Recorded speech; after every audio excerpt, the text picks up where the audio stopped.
What a week for the Seahawks. Corbin Smith is the perfect person to break it down with us, the creator of EmeraldCitySpectrum.com and lead host for Locked On Seahawks podcast. Corbin, thanks for coming on a busy week.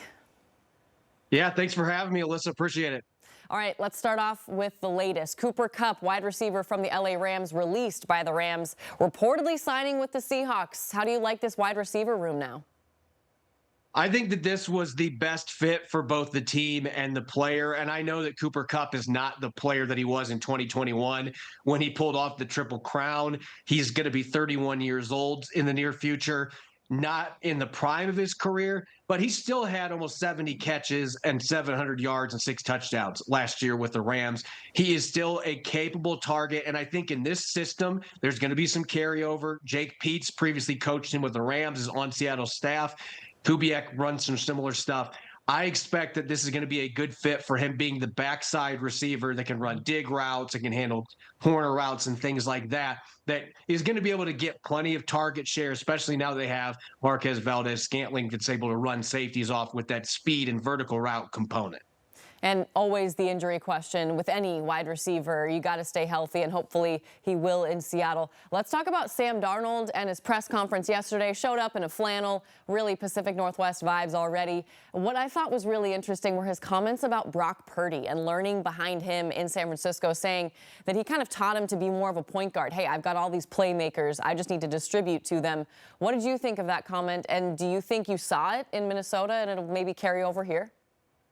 Yeah, you look at early in his career at the New York Jets, infamously, he told reporters that he was seeing ghosts when he was with the Jets in the pocket. And I think some of that boiled down to the fact that he was trying to do too much. He was trying to play hero ball, and he did that in high school. He did it at USC, and it worked for him. You get to the NFL, and he was talking about this in the press conference. You get to the NFL against these defenders, you can't just extend every single play and make something happen. Sometimes you just got to take this short little dump off, unload the football, and live to play another down. That is something I think he has made major improvements in the last couple of years. You look at the one start he had in San Francisco when Clint Kubiak was the pass game coordinator there with the 49ers.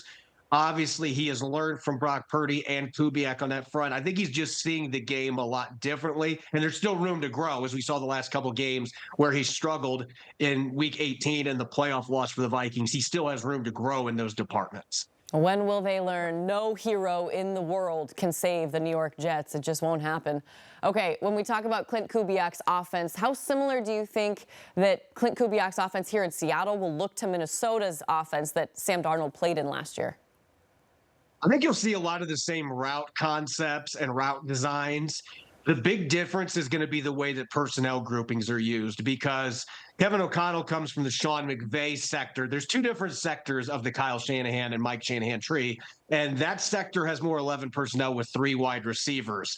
Whereas Kubiak is subscribing to the old school Shanahan system. We're going to see a fullback, which obviously that's exciting for old school football fans. You're going to see a lot of multi-tight end sets, a lot of 2 receiver sets. So some may wonder about the fit of adding a 3rd and 4th receiver if you're only going to be playing 2 a lot of the time. But that's going to be the big difference. I think in terms of the way the run game is, the wide zone concepts, you're going to see a lot of similar stuff in the run game. To me, the personnel groupings is the biggest differential between them. Yeah, we'll see if they go get Kyle Juszczyk. And speaking of fullbacks, okay, John Schneider, GM of the Seahawks, clarified how the negotiations went with Geno Smith, saying they were very short, and he really didn't get any back and forth with Geno's agent, that there just wasn't much conversation. And then he also talked about the DK Metcalf conversations that led to him wanting to be traded, and saying that there were issues that they just couldn't resolve. And he made a point to say, like, we want guys that want to be here. He even interrupted the next question to clarify that. What did you take from those 2 comments about Geno Smith and DK Metcalf? It wasn't surprising based on some of the reports that had come out recently. There's been a lot of different conflicting reports on the Geno Smith front. DK Metcalf, none of that stuff surprised me, because I had heard at the Combine that the Seahawks were at least talking to other teams about a potential deal on that front, not actively shopping him, but that turned into actively shopping when Metcalf ended up coming in and requesting a trade. In the end, John Schneider just was not able to appease the receiver. Mostly, I would feel like the money is the big question mark there on a long-term deal. The Steelers were willing to give that offer and give up a second-round pick to make it work.